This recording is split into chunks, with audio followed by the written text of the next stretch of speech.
सब लोग अच्छे होंगे।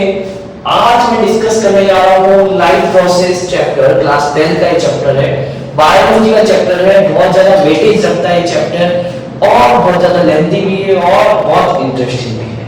तीनों कंडीशन है ना बेटा, एक तो लेंथी है ना, एक इंटरेस्टिंग है और वेटेज भी बायो का सबसे ज्यादा कौन रख रहा है, यही चैप्टर। चलो आज इस चैप्टर को हम स्टार्ट करने जा रहे हैं। पहले इसकी कुछ बेसिक इंफॉर्मेशन जान लें, फिर हम इस चैप्टर को पार्ट्स के अंदर डिवाइड करके पूरा चैप्टर पढ़ेंगे। चलो पहली लाइन मैंने यहां पर लिखी है, all living organism made up of cell. क्या लिखा बेटा, all living organism made up of cell. सीधी बात बोल रहा है कि जितने भी लिविंग ऑर्गेनिज्म हैं, ठीक है, वो सारे के सारे कहीं ना कहीं सेल से मिलकर बने। बात थोड़ी सी दिमाग में बैठी। चलो अब इस चीज को समझते हैं। आपके सामने दो कैटेगरीज हैं, एक लिविंग नेचर वाली, एक नॉन लिविंग नेचर वाली। आपको कैसे पता चलेगा बेटा कि ये लिविंग है नॉन लिविंग है? एग्जांपल कि एक टेबल है आपके पास, एक आप हो, है ना, तो आप बोलोगे सर हम तो लिविंग है, टेबल नॉन लिविंग है। बट कैसे डिटरमाइन करोगे, कैसे उसमें डिफरेंस क्रिएट करोगे? चलो देखते हैं। टेबल खाना खाती है बेटा? नहीं खाती। खाती क्या? नहीं खाती ना। जैसे खिलाते क्या, बाबू खाना खा लो, खाते कहते हो क्या? नहीं कहते ना। बस ये से कैसे ह्यूमंस बिना खाए नहीं रह सकता? रह सकता है क्या? नहीं। जादू खाना नहीं दूंगा मैं आपको, आप तो एकदम वीकनेस में आ जाओगे। आ जाओगे। टेबल को आपने आज तक खाना दिया, कभी वीकनेस आई नहीं आई। सेकंड एक बात करो रेस्पिरेशन की, आप ब्रीथ करते हो, गैस को इंटेक कर रहे हो, इंटेक, ठीक है, कर रहे हो नहीं कर रहे हो, एक्सहेल भी कर रहे हो, है ना, कर रहे हो। इस प्रोसेस को रेस्पिरेशन बोलते हैं, ब्रीदिंग बोलते हैं अपन लोग। इसको रेस्पिरेशन में पढ़ेंगे अपन। थर्ड चीज, आपकी बॉडी में जब खाना जा रहा है तो बॉडी के हर एक पार्ट तक जा रहा है। ये तो नहीं खाना माउथ के तो एनस तक ही जा रहा है, इसके बाद लेग्स हैं, हेड है और बॉडी पार्ट्स के पास आपका फूड जा रहा है, जा रहा है। तो ये सारा पार्ट ट्रांसपोर्टेशन में आ जाता है। उसके बाद वेस्ट प्रोडक्ट को आप बाहर भी तो निकालते बॉडी से, यूरिन की फॉर्म में या फीसेस की फॉर्म में, तो उसे एस्पिरेशन कहेंगे। तो कहीं ना कहीं ये सारी एक्टिविटीज आप लोग परफॉर्म कर रहे हो। एक टेबल ये एक नॉन लिविंग ऑर्गेनिज्म नहीं कर रहा है बेटा। तो आप क्या बोलोगे कि सच एक पर्सन जो कि ग्रोथ कर रहा है, रेस्पिरेशन कर रहा है, न्यूट्रिशन कर रहा है और साथ साथ आपके क्या कर रहा है, रिप्रोडक्शन और ट्रांसपोर्टेशन, वो क्या है, लिविंग है। अब हर एक को इतना लंबा चौड़ा समझाने तो नहीं बैठेंगे, क्या करेंगे हम लोग, इन सबको एक कॉमन नाम दे देते हैं। क्या देंगे बेटा, वाइटल फंक्शन। क्या नाम देते हैं, वाइटल फंक्शन। तो आप क्या बोलोगे, जो वाइटल फंक्शन परफॉर्म करता है वो सब क्या है, लिविंग, जो नहीं करता वो क्या है, नॉन लिविंग। बात सिंपल सी है, समझ में आई, है ना। क्या लेंगे कि जो भी ये सारे कैटेगरीज को फॉलो करता है, ये सारे कैरेक्टर्स को हैंडल करता है, यानी कि वाइटल फंक्शन परफॉर्म करता है, उसे हम क्या कहेंगे, लिविंग। जो नहीं करता as called non living. Basic बात है। 1 मिनट।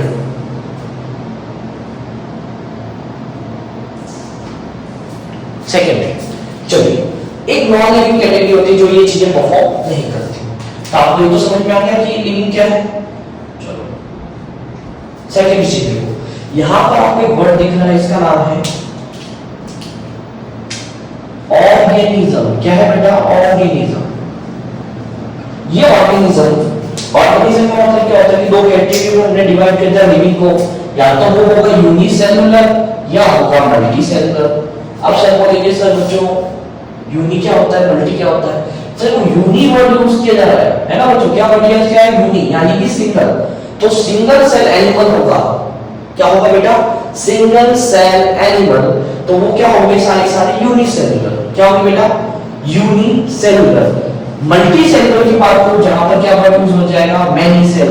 जहां पर बहुत सारे सेल्स हो जाएंगे तो वो क्या हो जाएंगे, मल्टी सेलुलर। लाइक अगर एक एग्जांपल होते हैं, जैसे एक बंदा रूम पे रहता है, एक लड़का है जो रूम पे सर्वाइव करता है, जो कि अपने घर से बहुत दूर पढ़ने के लिए आया है, ठीक है, कोटा जैसे शहर में, जयपुर जैसे शहर में कहीं भी आया है गांव से, तो एक रूम ढूंढता है, रूम पे सर्वाइव करता है। तो अगर रूम पे एक बच्चा सर्वाइव कर रहा है अपने आप को, तो सफाई किसको करनी, उसी बच्चे को, ठीक है, कपड़े किसको धोने, उसी बच्चे को, खाना कौन बनाएगा, वही बच्चा।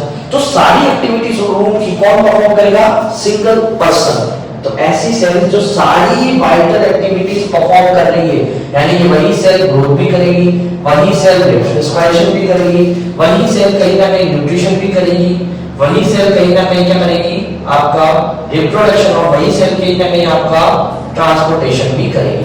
तो सारी एक्टिविटी अगर एक सिंगल सेल परफॉर्म कर ले तो उस टाइप के ऑर्गेनिज्म को क्या बोलते हैं, यूनिसेलुलर ऑर्गेनिज्म। ठीक है, एग्जांपल इसका हो गया बैक्टीरिया हो सकता है, इसका एग्जांपल आपका अमीबा हो सकता है, पैरामीशियम हो सकता है, माइक्रोस्कोपिक एनिमल्स हो सकते हैं। ठीक है, सेकेंडरी बात करूं मल्टी सेलुलर ऑर्गेनिज्म की, जहां पर मैं बात करूंगा मेनी सेल्स की, जहां पर बहुत सारे सेल्स हैं, यानी कि आप उनसे घर पे बैठ के पढ़ रहे हैं ना, तो उसके लिए खाना बनाने के लिए मम्मी की काम है ठीक है, पूरा काम खाना बनाने कौन करेगा, मम्मी करते हैं, पैसे कमाने का काम पापा कर रहे हैं, सिस्टर्स घर की सफाई वगैरह कर देती है, आपका काम है पढ़ने का। तो सारे काम आपस में डिस्ट्रीब्यूट हो रहे हैं कि नहीं हो रहे, सारा एक वर्क है, तो उस वर्क को हमने क्या किया, कुछ कुछ पार्ट में डिवाइड कर दिया, या कुछ कुछ पर्सन्स के अंदर डिवाइड कर दिया। तो जहां पर पर्सन बाय पर्सन डिवाइडेशन हो रहा है, यानी कि बहुत सारे सेल्स हैं, कुछ ग्रुप का सेल ग्रोथ कर रहा है, कुछ ग्रुप का सेल रेस्पिरेशन कर रहा है, कुछ ग्रुप का सेल न्यूट्रिशन कर रहा है, कुछ ग्रुप का सेल रिप्रोडक्शन कर रहा है, और कुछ ग्रुप का सेल आपके ट्रांसपोर्टेशन कर रहा है। तो इस तरह की ऑर्गेनिज्म को क्या बोलेंगे हम लोग, multi cellular organism. Example plants, humans, animals. ठीक है, हम ह्यूमंस भी एनिमल्स है एक तरीके से, है ना, बट एक अलग से आप एग्जांपल लेना चाहते हो तो जो आपको डॉग दिख रहा है, कैट दिख रही है, काऊ दिख रहा है, वो सब का सब क्या है, मल्टी सेलुलर ऑर्गेनिज्म। अब मैं एक चीज और समझाता हूं आपको, जहां पर आप देखने को मिलेगा कि लास्ट वर्ड मैंने यहां पर यूज किया है आपके लिए सेल। क्लास 9 आप 10th में क्लास 9 पास आउट हो सबके सब, तो क्लास 9 में कहीं ना कहीं आपने क्या सुना होगा, सेल। सेल सुना था, the structural function unit of life, है ना, the fundamental structural unit of life, ये सुना था। तो अब इस सेल के बारे में पढ़ते थोड़ा सा, कि अगर मैं बात करूं कि हमारे लिविंग ऑर्गेनिज्म की, क्योंकि मैंने यहां वर्ड क्या यूज किया बेटा, ऑल, ये ऑल मतलब सभी लिविंग ऑर्गेनिज्म क्या कर रहे हैं, सेल से बने हुए, यानी नॉन लिविंग की तो मैं बात ही नहीं कर रहा हूं, नहीं कर रहा, सारे लिविंग की बात कर रहा हूं, तो कहीं ना कहीं सब लिविंग ऑर्गेनिज्म सेल से बने हुए। बट यहां मैंने बात की लिविंग ऑर्गेनिज्म, यहां पर ये तो यूनिसेलुलर हो गया ना, अगर एक सेल हो गई तो यूनिसेलुलर हो गया, अगर ग्रुप ऑफ सेल हो गई तो मल्टी सेलुलर हो गया ना ऑर्गेनिज्म। तो अगर मल्टी सेलुलर लिविंग ऑर्गेनिज्म है तो उसके अंदर क्या सीन होगा कि सेल्स का ग्रुप क्रिएट होगा, वो क्या बना रहा है, टिश्यू का ग्रुप ऑर्गन बना रहा है, और बहुत सारे ऑर्गन मिलकर सिस्टम ऑर्गन बना रहे हैं या ऑर्गन सिस्टम बना रहे हैं, एंड में ये सारे सिस्टम ऑर्गन बॉडी का फॉर्मेशन कर रहे हैं। लाइक अगर ये बात नहीं समझ में आई तो एक छोटा सा एग्जांपल लेते हैं हम लोग। सेल से बना टिश्यू से बना ऑर्गन लाइक लीवर, आपने नाम सुना होगा घर में कहीं ना कहीं, लीवर नाम सुना होगा, पैनक्रियास सुना होगा, स्मॉल इंटेस्टाइन नाम सुना होगा क्लास 7th में। तो ये सब ऑर्गन यहां मिलके क्या बनाएंगे, ऑर्गन सिस्टम। ऑर्गन सिस्टम क्या होता है बेटा, जैसे कि सारे ऑर्गन जो मैंने नाम लिए, लीवर, पैनक्रियास, स्टोमक, इंटेस्टाइन, ये सब मिलकर क्या बना रहे हैं, पूरा डाइजेस्टिव सिस्टम। क्या बना रहे हैं, पूरा एक एलिमेंट्री कैनाल या डाइजेस्टिव सिस्टम, तो उसे क्या बोलेंगे, ऑर्गन सिस्टम। अब ऐसे ऑर्गन सिस्टम एक तो नहीं हमारी बॉडी में, डाइजेस्टिव सिस्टम है ना, रेस्पिरेटरी सिस्टम, इसमें लंग्स आ गए, आपके ब्रोंकाई आ गई, ट्रैकिया आ गए, बहुत सारे पार्ट हैं। वैसे तो किडनी आ गई एक अलग से, जो एस्केलेटरी सिस्टम बना दी हमारी बॉडी का, ठीक है, ब्रेन आ गया, नर्वस आ गया। तो ये सब कुछ जब आपस में मिलते हैं ऐसे सिस्टम ऑर्गन्स, तो एक बॉडी का फॉर्मेशन होता है। जैसे मैंने बताया ना आपको, system organs, digestive system, respiratory system, escalatory system, nervous system, ये सारे सिस्टम ऑर्गन बनेंगे तो एक ह्यूमन बॉडी का फॉर्मेशन हो जाएगा। बेसिकली बात है, तो समझ में आई बात कहीं से कि all living organism made up of cell, and cells क्या करती है, आगे जाके पूरी बॉडी का फॉर्मेशन करती है।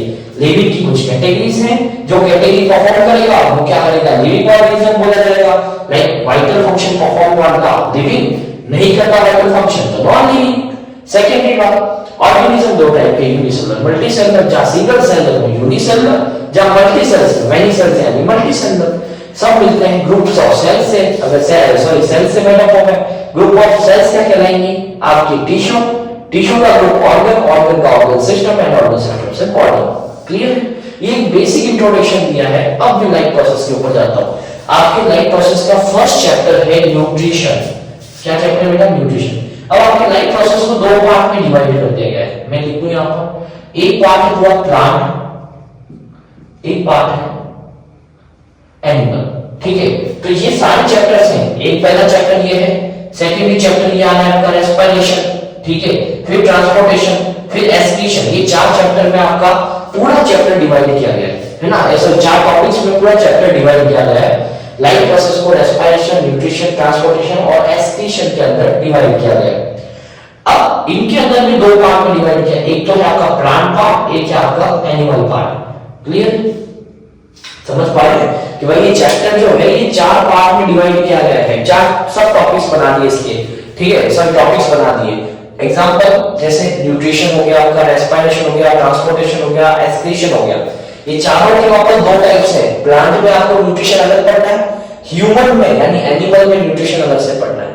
सेकेंडली रेस्पिरेशन में भी सेम प्रोसेस है, अगर आप रेस्पिरेशन प्लांट में पढ़ोगे तो आपको ह्यूमन में भी पढ़ना है। वैसे कि वैसे ट्रांसपोर्टेशन प्लांट का भी है, ह्यूमन का भी है, और एक्सक्रीशन भी प्लांट और ह्यूमन का है। क्लियर, तो ये थोड़ा लेंथी हो गया, हम इसको सब टॉपिक्स में शॉर्ट वीडियोस में फुल्ली कंटेंट लेकर, एनसीईआरटी बेस्ड कंटेंट लेकर पूरा का पूरा आपको वीडियो लेक्चर की फॉर्म में प्रोवाइड करेंगे। इसकी क्वेश्चन प्रैक्टिस वगैरह सब कुछ होगी बेटा। आपको क्या करना है, आपको सिंपल सी बात है, एक तो अगर इंस्टाग्राम चलाते हैं बेटा, जो भी यूज करता है सोशल मीडिया, तो इंस्टाग्राम पे आपको MG+ का प्रोफाइल मिल जाएगा, आप उसको फॉलो जरूर कर लीजिए। MG+ का फुल फॉर्म भी बता देता हूं, तो आपको अगर सर्च करना है तो आप लिखोगे मोहित गोरावत प्लस, ठीक है। आप जैसे इंस्टाग्राम पे ये अंडरस्कोर लगाएगा, फिर लिखोगे ना पूरा नाम, तो आपको प्रोफाइल मिल जाएगी, वहीं से आपको टेलीग्राम लिंक भी मिल जाएगा, या इस वीडियो की डिस्क्रिप्शन में भी मैं कोशिश करता हूं कि आपको टेलीग्राम लिंक प्रोवाइड करूं, ठीक है। आपको टेलीग्राम लिंक मिल जाएगा, टेलीग्राम पे पूरे के पूरे नोट्स प्रोवाइड होंगे, क्वेश्चन प्रैक्टिस प्रोवाइड होगी, सब कुछ प्रोवाइड होगा, ओके। ऐसी टेंशन लेने की बात नहीं है ना बेटा। तो बायोलॉजी का बहुत अच्छा टॉपिक है, इसके शॉर्ट वीडियोस हम लोग लेके आएंगे, पूरा का पूरा डाउट काउंटर भी रहेगा आपका, आपके एक एक डाउट मैं सॉल्व करूंगा, ठीक है। थैंक यू फॉर टाइम बेटा, ऐसे ही शॉर्ट वीडियोस के अंदर हम आएंगे और आपको अच्छे से अच्छा कंटेंट, एनसीईआरटी बेस्ड कंटेंट और आपके पेपर क्यूज के साथ आपको प्रिपेयर करेंगे for class 10th board exams, CBSE board exams, okay. Thank you for time.